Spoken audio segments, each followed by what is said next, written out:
नमस्कार। आज मैं फिर आपके सामने अपराध की एक और घटना लेकर आया हूं। आज के अपराध की घटना थोड़ी पुरानी है। प्रदेश वही अपना अपना उत्तर प्रदेश और जिला था गाजियाबाद या जिला है गाजियाबाद। हुआ कुछ यूं कि 22 अक्टूबर 2024 को रात करीब 11 बजे गाजियाबाद के दादरी कोतवाली में, देहात क्षेत्र में पड़ता है, नगला नैनसुख गांव के ग्रामीणों ने पुलिस को सूचना दी कि मुख्य मार्ग से करीब 100 मीटर की दूरी पर झाड़ियों के बीच में एक गाड़ी में आग लगी हुई है। इस सूचना पर फौरन फायर ब्रिगेड और दादरी कोतवाली की पुलिस मौके पर पहुंच गई। उसने देखा कि मेन रोड से थोड़ा भीतर की तरफ झाड़ियों में या जंगल, झाड़ियों से जो जंगल बना हुआ था उसमें एक गाड़ी धू धू करके जल रही है। खैर, तुरंत उसको, गाड़ी की उस आग को फायर टेंडर ने बुझाया। बुझाने के बाद पुलिस वाले नज़दीक पहुंचे और ये देखा कि गाड़ी के भीतर पिछली सीट पर एक व्यक्ति पूरी तरह से जल गया है। गाड़ी की नंबर प्लेट को देखा गया। उसे साफ करके और काफ़ी प्रयास करने के बाद गाड़ी के नंबर को पुलिस ने नोट किया। उसके शव को, जिसमें सिर्फ हड्डियां हड्डियां ही बची थीं, उसको बाहर निकाला और उसे सील बंद किया, पोस्टमार्टम के लिए भिजवा दिया। बात ये थी 22 अक्टूबर 2024 को रात में 11 बजे की बात है। ये जो नंबर प्लेट मिली, उस नंबर प्लेट से उसके मालिक का या उस रजिस्ट्रेशन पर किसके नाम से ये गाड़ी अंकित है, इसका पुलिस ने फौरन पता कर लिया।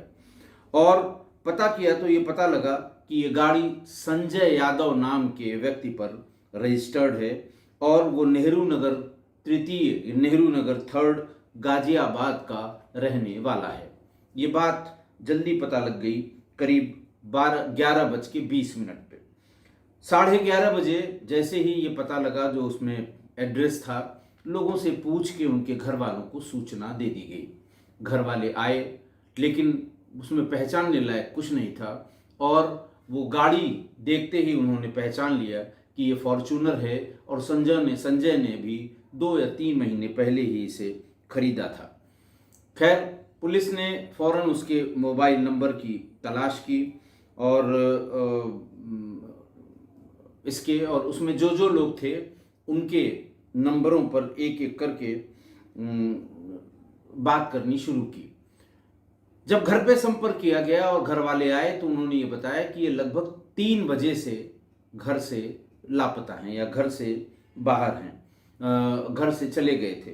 थोड़ी देर बाद ही उसका फ़ोन स्विच ऑफ हो गया था, करीब 4, सवा 4 बजे। इस पर लोगों को शंका हुई थी और तभी गाजियाबाद में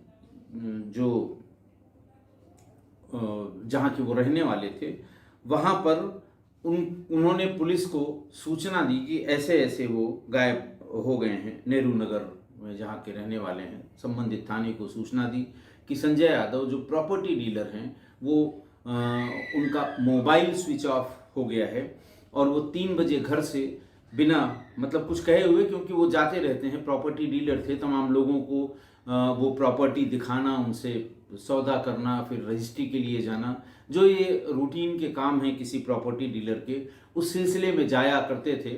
लेकिन उस दिन भी वो इसी तरह चले गए। कोई स्पेसिफिक सूचना ये नहीं मिली कि वो कहाँ गए हुए हैं। बहरहाल,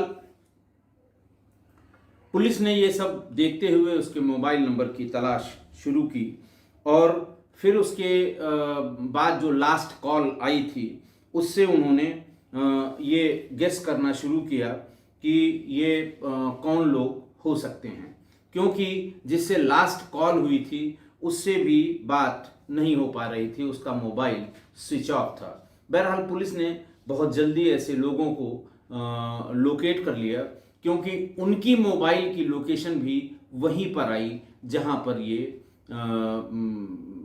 ये गाड़ी का जाना, मतलब एक ही जगह ही और सबकी एक ही जगह मोबाइल स्विच ऑफ हुआ था। बहरहाल उनकी पहचान भी पुलिस ने कर ली कि दिल्ली के इंद्रलोक कॉलोनी के कन्हैया नगर का रहने वाला विशाल राजपूत और भरतपुर के हथनी का रहने वाला जीत चौधरी, दोनों फिलहाल गाजियाबाद के मधुबन बापू धाम के अक्षय एनक्लेव में जैन बिल्डिंग में रहते थे और अच्छे दोस्त थे। हालांकि इनकी दोस्ती बहुत पुरानी नहीं थी, लेकिन वो संजय के अच्छे दोस्त थे। खैर, पुलिस ने सीसीटीवी खंगालने शुरू किए तो उसमें ये लगा कि 2 लोग भागते हुए नजर, वहां से मौके से जब बाहर निकले हैं सड़क पर भागते हुए नजर आए। उनमें से एक ने अपना हाथ बुरी तरह से पकड़ रखा था और उसमें रुमाल लपेटा था। तो पुलिस ने आसपास ये सूचना भेजी। उन्हें लग गया कि लगता है ये जल गया है, लगता है ये आग लगाते समय इसके हाथ में चोट लग गई है, इसलिए ये कहीं न कहीं इलाज के लिए अस्पताल पहुंचेंगे। कुछ ही देर बाद पुलिस को ये सूचना मिली कि 2 साथियों के साथ एक व्यक्ति इलाज कराने आया था और उसके हाथ में जले का निशान था। पुलिस भागकर वहां पहुंची, लेकिन उसके बाद दोनों ही, पुलिस के पहुंचते ही दोनों फरार हो गए और पुलिस ने उसके लिए दबिश देनी शुरू की, रेड करनी शुरू की। करीब पौन घंटे बाद, वहां से निकलने के पौन घंटे बाद ही पुलिस ने उन दोनों को दिल्ली के मयूर विहार से पकड़ लिया। दोनों को मयूर विहार से पकड़ लिया। दोनों से पूछताछ शुरू हुई और फिर पूछताछ में उन्होंने अपना कबूलनामा भी बताया और ये कबूल किया कि उन दोनों ने इसकी हत्या की थी। उन्होंने जो कुछ बताया वो बहुत, जिसको वो कहते हैं कि बहुत दिल दहला देने वाला था। पहले उन्होंने बताया कि साहब, हम लोग पहले से हम लोगों ने तय कर रखा था कि इसे लूटेंगे, क्योंकि ये बड़ी मोटी मोटी चेन, सोने का कड़ा, अच्छी महंगी घड़ी और 500 रुपए की गड्डियां अपने पास रखता था। हम लोगों ने तय कर लिया था कि हम इसे लूटेंगे, इसके लिए हमें चाहे जो करना पड़े। और फिर उसी दिन यानी 22 अक्टूबर को उन्होंने संजय को बियर पीने की इच्छा बताकर बुला लिया। उसके बाद वो दोनों उसके कमरे पर बापू धाम के अक्षय एनक्लेव के जैन बिल्डिंग में संजय आ गया, जहां ये दोनों रहते थे। और वो जो है वहां उन लोगों ने बियर पीना शुरू किया। तीनों ने मिलकर बियर पी और दोनों साथी जिन्होंने जो पकड़े गए थे, इन्होंने कम बियर पी ताकि नशा कम हो और उसे ज़्यादा बियर पिलाई। जब वो नशे में हो गया तो सबसे पहले उसके हाथ में 5 उंगलियों में अंगूठी या बहुत ढेर सारी अंगूठियाँ थीं, एक कड़ा और उसका चेन, ये सब उतार लिया और जेब चेक की तो उसमें बहुत ज़्यादा पैसे उनको नहीं मिले, सिर्फ 6,250 रुपये उसके जेब में मिले। इस बात का दोनों को अफसोस भी हुआ कि हमेशा 500 की गड्डी निकाल के ही पैसा पेमेंट करता है। जब कभी कहीं हम लोगों को खाना हो या कहीं कहीं जाना हो तो ये गड्डी से ही ये हमेशा पेमेंट किया करता है। तो फिर उन्होंने बताया कि थोड़ी देर में संजय विरोध करने लगा। हल्का हल्का जब उसे होश आया तो वो विरोध करने लगा। तो उन लोगों ने कुत्ते के पट्टे से उसकी गला दबाकर हत्या कर दी। उस समय शाम के करीब 4 बज रहे थे। इसके बाद दोनों ने मिलके उसकी लाश को फॉर्च्यूनर में डाल दिया और उसे कंबल से ढक दिया। सुनसान इलाका ढूंढने लगे कि कहाँ इस लाश को डिस्पोज ऑफ किया जाए। सुनसान इलाका ढूंढते ढूंढते वो दादरी पहुँचे। उसके बाद लाश को ठिकाने लगाने के लिए वो और सुनसान इलाका ढूंढने लगे। जहाँ भी मन हो रहा था वहाँ भी वो गाड़ियाँ लेकर घूमते थे। गाड़ी चलाते हुए ये दादरी के कोट पुल से छोलस के लिए एक रास्ता निकलता है, उस पर हमें वो सुनसान जगह दिखाई पड़ी। उस सुनसान जगह पे हम लोगों ने सड़क से उतार के वो गाड़ी खड़ी कर दी और उसके टंकी से तेल निकालने के लिए छोटा केन और पाइप हमेशा गाड़ी में लोग रखते हैं, उससे उन्होंने पेट्रोल टैंक खोला और केन से केन में वो तेल निकाल लिया। इस दौरान कुछ पेट्रोल जीत चौधरी के हाथ में लग गया। हमने पूरी गाड़ी में दरवाज़ा खोलकर आगे पीछे भीतर सब जगह वो पूरा जो तेल उसकी टंकी से निकाला था वो पूरा तेल छिड़क दिया, और जैसे ही माचिस की तीली जलाई वो पहले जीत के हाथ में लग गई, हाथ में उसका फ्लेम आया। बाद में जब उसने तीली फेंकी, 1-2 सेकंड 4 सेकंड का डिफरेंस हुआ होगा, तब वो गाड़ी धू धू करके जलने लगी। हाथ जलते ही ये दोनों पैदल ही वहां से भाग निकले, और यही सीसीटीवी फुटेज में दिखाई पड़ गया था। डीसीपी ग्रेटर नोएडा अशोक कुमार ने बताया कि दोनों आरोपियों ने अपना जुर्म कबूल कर लिया है। पुलिस ने उनकी निशानदेही पर कोट पुल के पास कुत्ते का पट्टा, लूटी हुई सोने की चेन, अंगूठी और कड़ा बरामद कर लिया।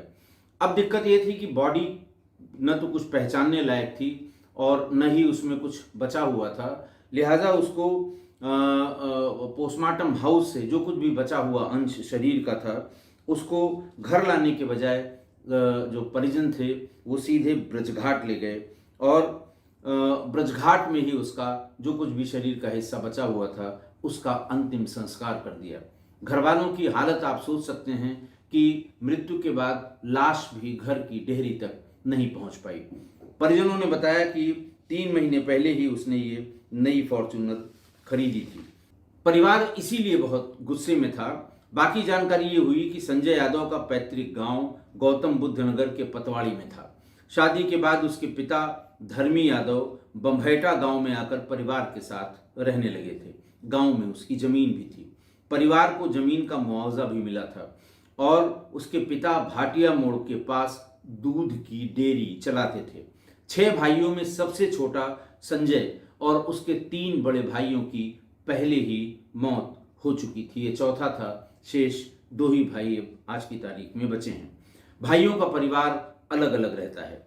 बबलू ने बताया, जो उसका भाई था, बबलू ने बताया कि संजय की शादी बागपत के बलेनी गांव की रहने वाली पूनम यादव से हुई थी, और शादी से पूनम से इसके एक बेटी और एक बेटा भी था।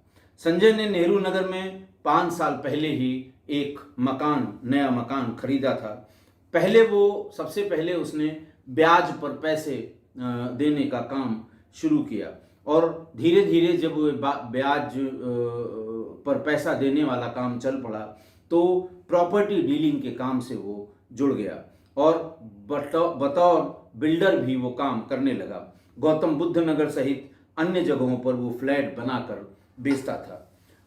31 किलोमीटर तक वो लाश लेकर दोनों अपराधी घूमते रहे। 31 किलोमीटर, 31 किलोमीटर्स वो घूमते रहे, लेकिन किसी को न कभी शक हुआ, न पुलिस ने चेकिंग के नाम पर कहीं किसी को रोका। और पुलिस चौकी थाना दादरी थाना की कोट पुलिस चौकी से करीब 200 मीटर की दूरी पर ही उसकी गाड़ी को ही आग लगाकर उसकी हत्या कर दी गई, लेकिन पुलिस को भनक नहीं लगी। पूछताछ से सामने ये आया कि ये बापू धाम के अच्छा इनक्लेव से, जिस जैन बिल्डिंग में रहते थे, वहाँ से मारने के बाद गोविंदपुरम से शव लेकर लाल कुआं पहुँचे। वहाँ से दादरी बाईपास होते हुए बुलंदशहर की ओर बढ़े।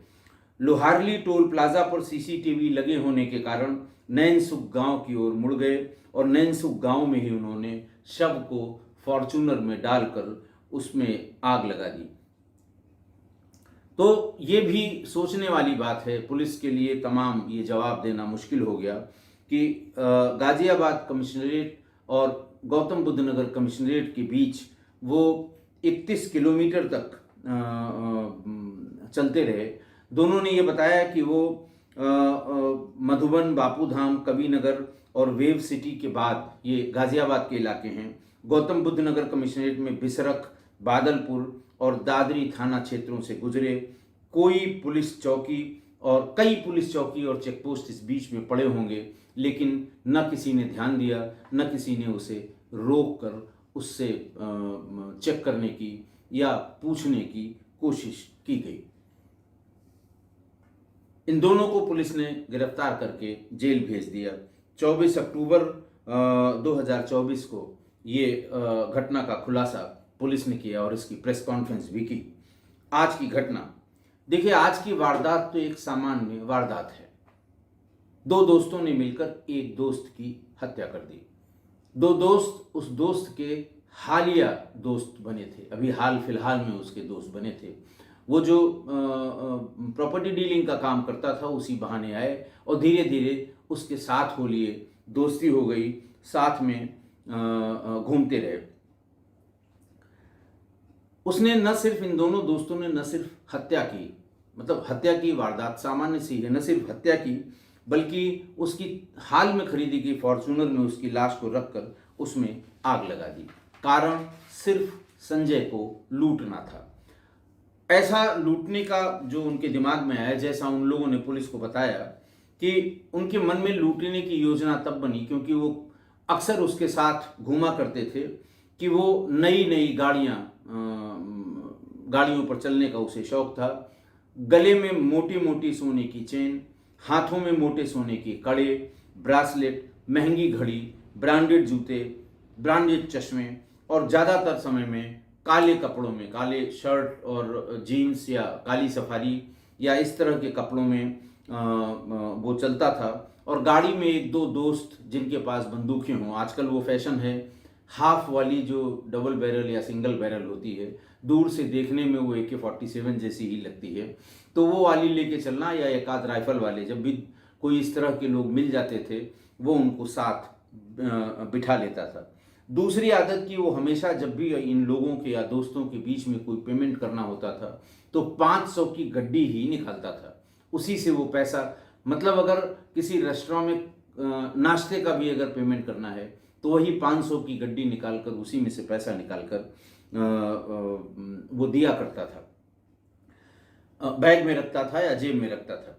देखिए, ऐसा सिर्फ संजय ही करता था ऐसा नहीं है, ऐसा बिल्कुल नहीं है। उत्तर प्रदेश में ये चलन है कि प्रॉपर्टी डीलिंग करने वालों की वेशभूषा कमोबेश वही होती है जो संजय यादव की वेशभूषा रहती थी, यानी आदतें इन प्रॉपर्टी डीलिंग वालों की एक जैसी हैं। वो आप जब भी आप किसी को देखें, मोटी मोटी 3-4 चेन गले में पहनी हो, काली सफारी या काली जो भी गाड़ी नई हो, काली गाड़ी, काली शर्ट और जीन्स, काला चश्मा, प्यूमा या दूसरा कोई ब्रांडेड शू पहने हुए चमचमाती गाड़ी से अगर आप किसी को देखिए उतरा हो झटके में चश्मा लगा के काला काला, तो ये आप तुरंत आप समझ जाएंगे इस वेशभूषा और हुलिया को देखते ही कि ये प्रॉपर्टी डीलर है या प्रॉपर्टी डीलिंग का काम करता है। पहली नज़र में ये आप समझ लेंगे। वैसे वेस्टर्न यूपी में ये बड़ा सामान्य है, हालांकि पूरे उत्तर प्रदेश में, या यूँ कहें कि जहाँ जहाँ प्रॉपर्टी डीलिंग का धंधा बहुत ज़्यादा होता है वहाँ सब जगह आपको इस वेशभूषा वाले लोग मिल जाएंगे। और उनका ये मानना है कि बड़ी बड़ी डील करने के लिए ऐसा भौकाल बनाना ज़रूरी है, यही उनका मानना है। इसी वजह से सब एक ही तरह, जब कभी भी इनसे भेंट हो तो सब एक ही तरह के लगते हैं। अगर आप शरीर पर 5-7 लाख रुपए के गहने लिए हुए चल रहे हैं, लोगों को दिखाई दे रहे हैं, तो किसी भी अपराधी का मन डोल जाएगा, किसी भी अपराधी का, कि अपराधी तो अपराधी है, उसे हत्या करने में तनिक भी संकोच नहीं होगा। उसे ये लग जाए कि 10 मिनट में हमको ये 5-7 लाख का सामान इसके मारने पर मिल जाएगा। और होना जबकि ये चाहिए कि आप बड़ी डील कर रहे हैं या ज़्यादा पैसा आपके पास हो गया है। जैसे संजय का ही पिता इनके दूध की डेयरी चलाते थे, लेकिन धीरे धीरे इसने अपनी मेहनत से कह लें या अपने इस प्रॉपर्टी डीलिंग के धंधे से कह लें बहुत पैसा कमा लिया। पैसा नहीं होता तो वो इस तरह की हरकतें नहीं कर सकता। बाकी प्रॉपर्टी डीलर्स का भी यही हाल है, घर में चाहे कुछ भी न हो लेकिन उनकी वेशभूषा में कभी अंतर नहीं होता है। तो ज़्यादा पैसा या ज़्यादा कद होने पर आपको गंभीरता दिखानी चाहिए। दिखावे में नुकसान ही होता है, कभी फायदा नहीं होता। आप विनम्र होइए, आप सहज होइए, आप संवेदनशील होइए, सामने वाले की इज्जत से बात करिए। तो समय बहुत बदल गया है। अब इस तरह के भौकाली कपड़ों में या भौकाली गाड़ी में घूमने पर बहुत ज़्यादा लोग इम्प्रेस नहीं होते। आपकी शालीनता पर ज़्यादा लोग इम्प्रेस होंगे, आपके विनम्र व्यवहार पर आपसे ज़्यादा लोग इम्प्रेस होंगे।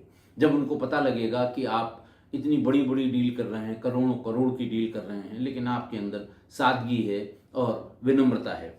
वो कहा गया है ना कि वो शख्स जो झुककर आपसे मिला होगा, वो शख्स जो झुककर आपसे मिला होगा, यकीनन उसका कद आपसे बड़ा होगा।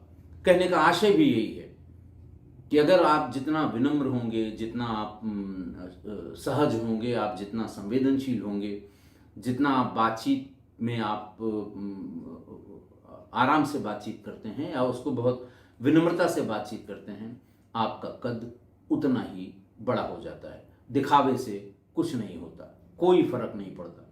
देख लीजिए अपने आसपास नज़र दौड़ा के कि दिखावा करने वाले लोग कहाँ खड़े हैं और जो विनम्र हैं, शालीन हैं, वो कहाँ पर खड़े हैं। आशा है आप मेरी इस बात से सहमत होंगे। आज के लिए इतना ही। बहुत बहुत धन्यवाद।